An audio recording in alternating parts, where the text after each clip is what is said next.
Hello and welcome back to another episode of Burnout Isn't Necessary. Did you know that what we think about has a bigger impact on our happiness than what we do? Yes, we are at our happiest when we are focused on the present moment, regardless of the activity that we're doing. So regardless of whether we're something that we love or we're stuck in traffic.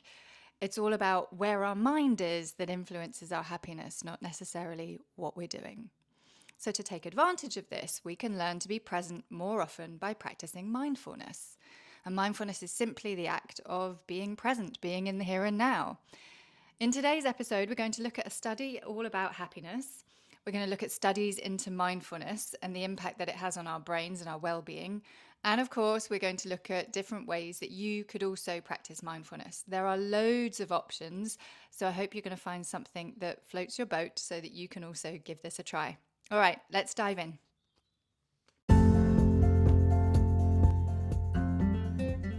It's nearly 10 years since my burnout experience, and I believe that it wasn't necessary for me to burn out, and it's not necessary for you either.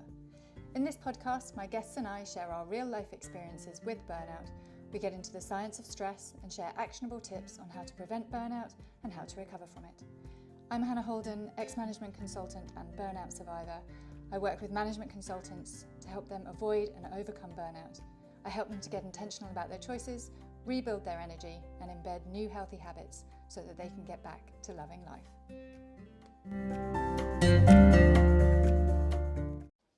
A wandering mind is an unhappy mind.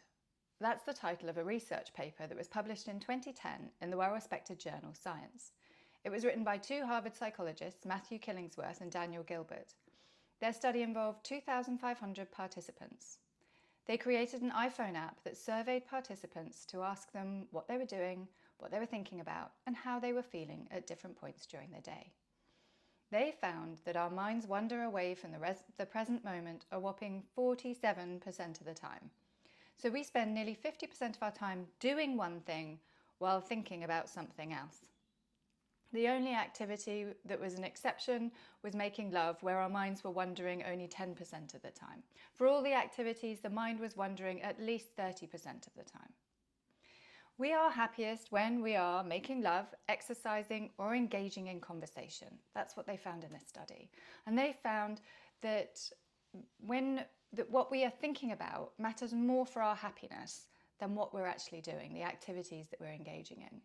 Because when we're not thinking about the present moment, when we're not focused on the present moment, we're either rehashing thoughts from the past or we are worrying and thinking about what could happen in the future. And so we are happiest when we are present in whatever activity we're doing, and the activity matters less than our presence with that activity. Where our mind is has a bigger impact on our happiness than what we're physically doing. They used time lag analysis to determine that mind wandering comes first and then the unhappiness, and that it wasn't unhappiness that caused the mind to wander. So they were able to watch participants doing something, thinking about something else, and then the impact on their happiness levels later. So we are happier when we're in the present moment, even when we're doing things that we don't enjoy. So even when we were sitting in traffic, so the people in this study were at their happiest when they were present with whatever it was they're doing, even when the stuff that they were doing wasn't that much fun. So what do we do with this information? So we could obviously spend more time doing things that we love. So the exercises that we liked, as I mentioned, so making love, exercising, engaging in conversation. So there's an obvious answer, do more of those things. The other is that we can teach ourselves how to be present. And we teach ourselves how to be present by practicing mindfulness, because mindfulness is about being in the present moment. So mindfulness is simply the act of bringing our awareness to the present moment. It's just another word for saying being in the here and now, or being present. And we stay in the moment, the present moment, by focusing on something. So we can use our breath, music, taste, smell, sensations. We can ground ourselves in the present moment using the body, because the body senses are in the here and now. So do we feel hot? Do we feel cold? Do we feel a breeze? Whatever we're feeling through our bodily senses is in the here and now, is in the present moment. There are two essential parts of mindfulness. So one is the being present, the focus on something that is in the here and now, and the other is acceptance. And that is acceptance that thoughts will come up, that our mind will wander. Our minds are designed to wander, so thoughts will come up, and that's completely normal. And not only is it normal, it's expected. So acceptance is about letting the thought be, not attaching to it or pursuing it down a rabbit hole, and turning that thought into a whole complicated story. It's more like when you're practicing mindfulness, oh, there's a thought, and then just let it go and go back to the practice of mindfulness, the focus on the thing that you were focusing on. A meditation teacher of mine said that we can imagine our thoughts floating in and out like clouds, which I find is a helpful analogy. We don't kind of over-attach to a cloud as it floats through the sky if we're staring up at the sky on a sunny day. We don't over-attach to the fact that it came and it went out of our vision. So we can do the same with thoughts. They can come and they can go, and we don't need to hang on to them, pursue them down a rabbit hole, etc. We don't need to get attached to them. And as a beginner meditator, I think it's really easy to get frustrated with these thoughts and then think, oh, well, I can't do meditation. Meditation doesn't work for me. It's essential that we understand that this is perfectly normal and it's all part of the process, and that acceptance is also part of this process. So we just need to allow those thoughts to come and to go. The benefits of mindfulness go beyond this. So we've already learnt that mindfulness can help us avoid negative thought patterns and a wandering mind, but there's more to it than that. So there have been a number of studies and meta-analyses into mindfulness interventions and the benefits of them.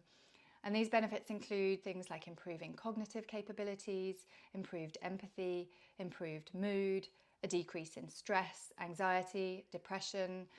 Some studies have looked at how mindfulness can be used with coping with conditions that involve pain. So there's so much more to mindfulness. But let's talk a bit about the options for how you can practice mindfulness. And the options are nearly endless, because almost anything that we can do can be done mindfully, whether you're having a conversation with somebody, doing the washing up, eating, you name it, it can be done in a mindful way. And so what that looks like if you're having a conversation with somebody is being fully present, being fully with them, listening, actively listening to everything that they're saying, and using empathy and really being with them, and not allowing your mind to be thinking, when's the oven going to start beeping, or what time do I need to pick the kids up, etc. But really listening, really being with them. Doing the washing up again would just be really concentrating on what you're doing, feeling the sensations that you feel, the water on your hands, the temperature. So yeah, there are ways to do almost anything mindfully.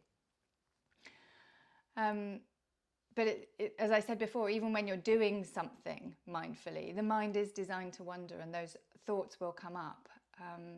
And so in mindfulness, we get to be the observer of those thoughts. We are not our thoughts. And that's an interesting takeaway from mindfulness too, that we become so, in everyday life, we become very attached to our thoughts and these stories that we tell ourselves.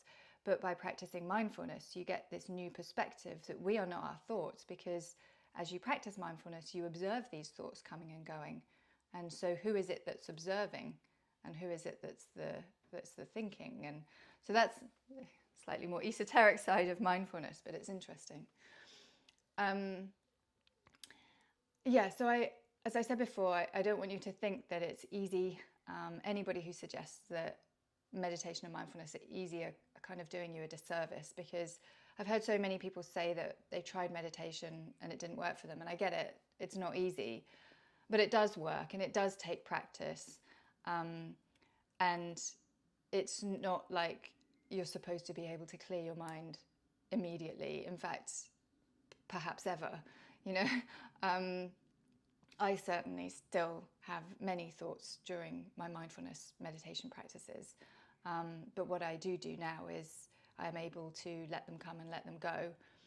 And I am able to sit there for some of the time without those thoughts until the next one comes, however long later. So it does become easier, but it is a practice. It's not something that you're going to get first time. And so, yeah, be patient with it and be patient with yourself, and don't kind of expect it to work wonders the first time. So if you wanted to get started with mindful practices, I think the easiest way is having somebody guide you through it, which is why mindfulness apps are so popular. So there are 4 million subscribers to the Calm app, over 2 million subscribers to the Headspace app, and the Headspace app has been downloaded over 65 million times. And there are loads of free videos on YouTube as well, so there's plenty of materials out there if you wanted to try mindfulness. If you'd like to try a guided mindfulness practice, I've done a free recording of one. It takes less than 10 minutes. It was designed to be done at your desk. It's designed to be a kind of, if you've got a difficult meeting to prep for, or you just need to clear your mind to concentrate on the task at hand, that's exactly what it's designed for. It's a body scan. It's very similar to non-sleep deep rest, which is very popular and you might have heard of it. So it's very similar to that. Yeah, and I'll include a link in the show notes for you to download it if you'd like to. Yeah, it helps you to reset your nervous system, refresh your mind, and come back to the present moment feeling clear-headed and ready for whatever you've got to do next. It takes less than 10 minutes, and I think that you could do it with literally 10 minutes to go until your meeting, because you come back clear and refreshed and ready to start. The only thing I would suggest is having a glass of water available to you afterwards, but it's there if you want it.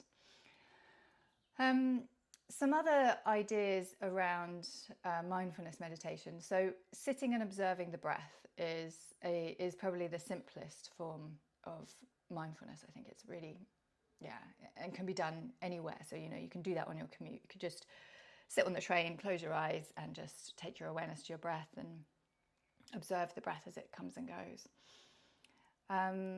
We often use the breath combined with other activities like body scans or even moving meditations with the breath, because the breath is such a powerful bridge between our conscious and our subconscious, and it really allows us to shift the state of our nervous system.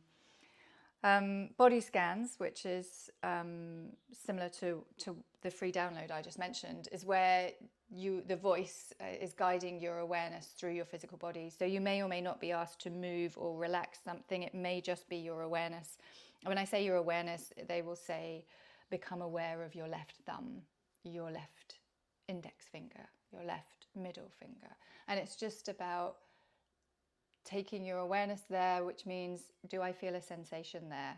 Can I sense that part of my body, and what do I sense there? And so it's just acknowledging it, really. Okay, so other types of meditations and mindfulness practices. So chanting mantras is another type. I think it has similarities to breath work because it creates a rhythm. But when you chant a mantra, you also create physical vibrations in the body from the sound that's being generated. And that is a fascinating topic for another day. And some people practice meditations using guided journeys, but that's a bit more about exploring awareness than it is about being in the present moment.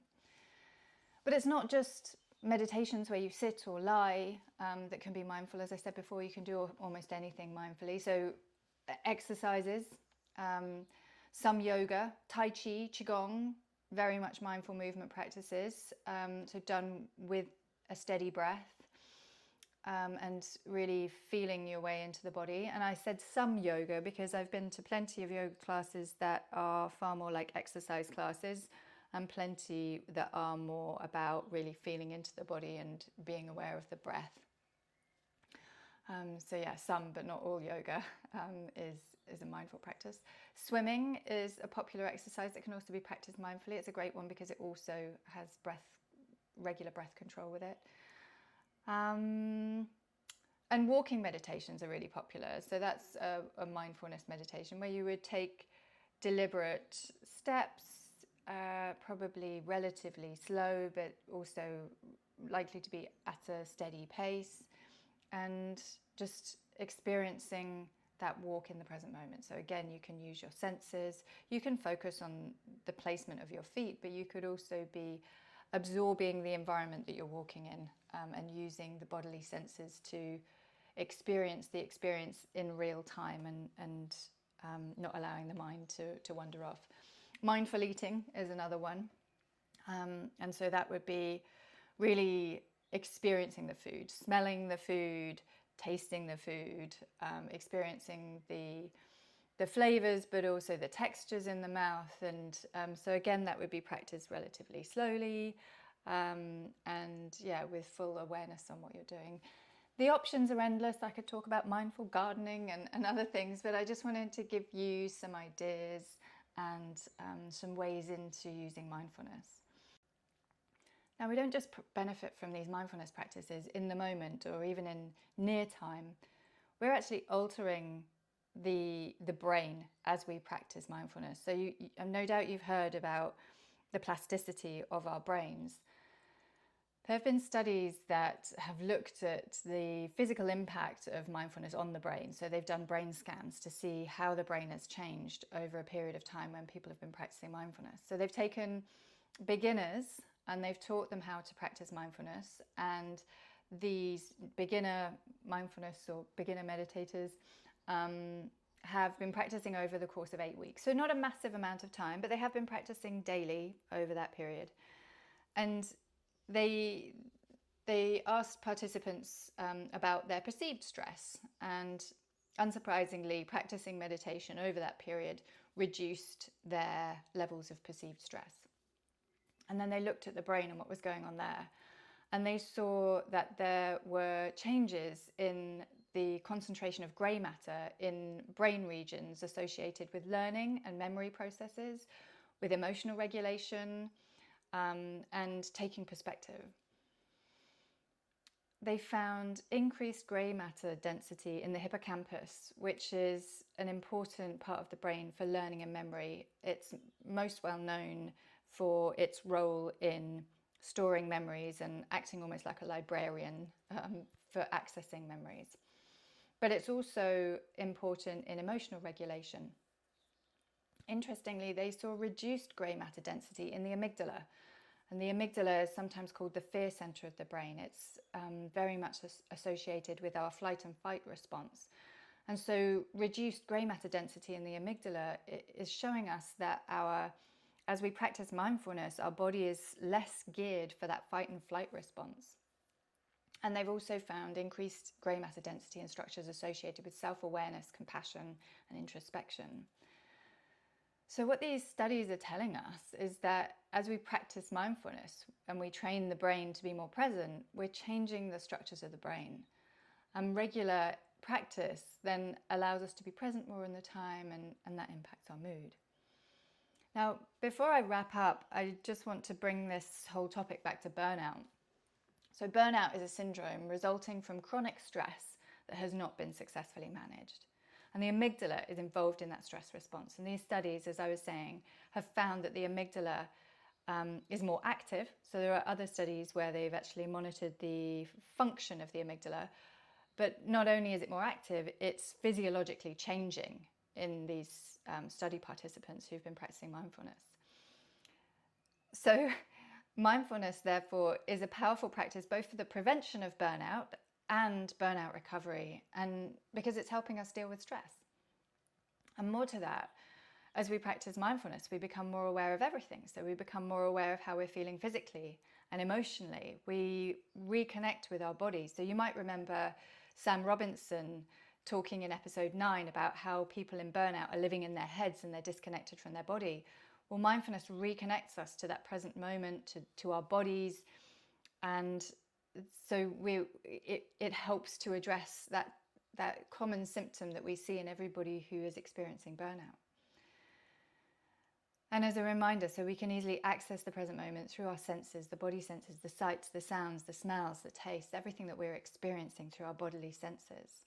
One of the most unusual mindfulness practices I've ever done was to really slowly nibble an after-dinner mint, paying attention to all of the sensations that I experienced. So starting by just smelling it and noticing the saliva being produced, and then the intensity of the mint. And so yeah, there you go. You could mindfully eat an after-dinner mint if you wanted. It's a good place to start, right? My last thought before I wrap up is to share with you a quote from Lao Tzu, who is considered the founder of Taoism. He said, if you are depressed, you are living in the past. If you are anxious, you are living in the future. If you are at peace, you are living in the present. I think that quote kind of perhaps oversimplifies depression and anxiety, so apologies for that. But I really like that last sentence of, if you are at peace, you are living in the present.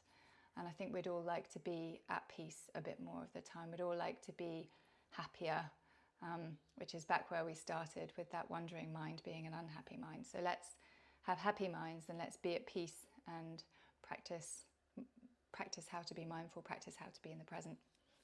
As always, I will include links to the studies that I've referenced and a link to the free meditation I was talking about. I hope this has provided you with some inspiration to try out mindfulness practices.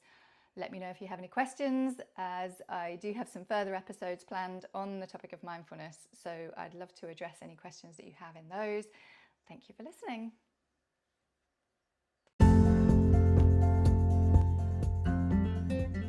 These podcasts are here to help you manage your stress and burnout, and your feedback is really valuable. So please rate this podcast and also drop me a note with any questions, suggestions, or feedback that you might have. One of the most common questions I get asked is, where should I start? And I believe that the best place for you to start is to learn how to soothe your nervous system. I've created a free download with instructions for 5 different ways that you can do just this, and all of them work pretty much instantly. It's called the Essential Toolkit for Management Consultants. You can download it now at www.hannahholden.co.uk/essential. One last thing, it's the legal language. This podcast is presented solely for educational and entertainment purposes. It is not intended as a substitute for the advice of your doctor, psychotherapist, or other qualified professional.